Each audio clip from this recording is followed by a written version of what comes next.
Hello તો YouTube family, કેમ છો બધા? મજામાં ને મજામાં જ હશો. સ્વાગત છે તમારું મારા એક ધમાકેદાર બ્લોગમાં. તો મસ્ત મજાના રૂંઢા થઈ ગયા અને આપણે આવ્યા હતા વાડીએ શું કરવા? બ્લોગ ઉતારવા. આપણે નદી પાયરા આવી ગયા અને થંબનેલ જોઈ અને તમે આવી ગયા હો. આજ થંબનેલમાં ભાઈ તડકા ભડકા હો, તમે જોઈ લેજો એકવાર, આખો વિડીયો જોજો તો જ ખબર પડશે, નકર ખબર નહીં પડે.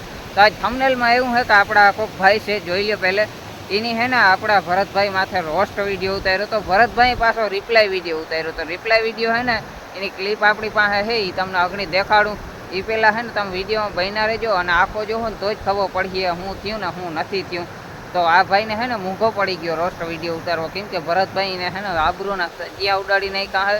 અને જેવું તેવું એને કીધું હે, તમે આખી ક્લિપ જોવો ને તો ખબર પડી જશે. તો પહેલાં તમે ક્લિપ જોઈ લો અને પાછા આપણે મળીએ. તો રોસ્ટિંગ વિડીયો હે ને ડિલીટ ના કરાવું ને તો હું આયરનો દીકરો નહીં, બરાબર? વિડીયો તો તારા બાપને ડિલીટ કરવો પડે, ઓકાત નથી એની, ઓકાત હજી એટલી કઈ જ છે, બરાબર? એને મારા ઉપર રોસ્ટિંગ વિડીયો બનાવ્યો છે, તો એ રોસ્ટિંગ વિડીયો હે ને ડિલીટ ના કરાવું ને તો હું આયરનો દીકરો નહીં, બરાબર? વિડીયો તો તારા બાપને ડિલીટ કરવો પડે, બરાબર? અને તું બાયલો છો, બાયલો. કોકના નામ ઉપર તું એવડા વ્યૂઝ આપશો, કોકની બદનામી કરીને તું એવડા વ્યૂઝ આપશો, તારી કઈ ઓકાત કહેવાય બાયલા? હે? દુનિયામાં કન્ટેન્ટ ની ક્યાં તાણ છે? તારામાં ટેલેન્ટ જ નથી કઈ. અને મારા સમાજમાં મારું માન કેટલું છે તને ખબર છે?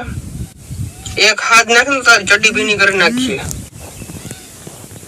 વિડીયો તો તારા બાપને ડિલીટ કરવો જોઈએ. તો ઘણી બધી કમેન્ટ આવતી હતી, ઘણા બધા ડીએમ આવતા હતા. રોસ્ટ વિડીયો આપણો ડિલીટ થઈ ગયો છે, બરાબર? અને હવે મારો ભાઈ ક્યારે રોસ્ટ વિડીયો મારા ઉપર ના બનાવજો, હજી તને પ્રેમથી જ કહું છું, હવે ના બનાવજો મારા ઉપર ક્યારેય. હે ને વ્યૂ લેવા માટે ભરતભાઈ માથે રોસ્ટ વિડીયો બનાવી નાખ્યો હતો, એટલે ભાઈને હે ને રોસ્ટ વિડીયો મૂકો પડી ગયો અને ભરતભાઈ જેમ તેમ એને કહી દીધું. હવે બિચારો કહી દે હે ને રોસ્ટ વિડીયો આની ભરતભાઈ માથે નહીં બનાવે, બીજા માથે બનાવે કે ના બનાવી આપણે કંઈ ખબર નથી, પણ ભરતભાઈ ઉપર હવે કોઈ દી રોસ્ટ વિડીયો નહીં બનાવે. અને ભાઈને જેવું તેવું કહી દીધું બિચારા. વિડીયોને લાંબુ ના કરતા વિડીયોને લાઈક અને ચેનલને સબસ્ક્રાઈબ કરી નાખજો, એટલે મારા નવા બ્લોગ તમને જોવા મળે. તો મળીએ બીજા બ્લોગમાં.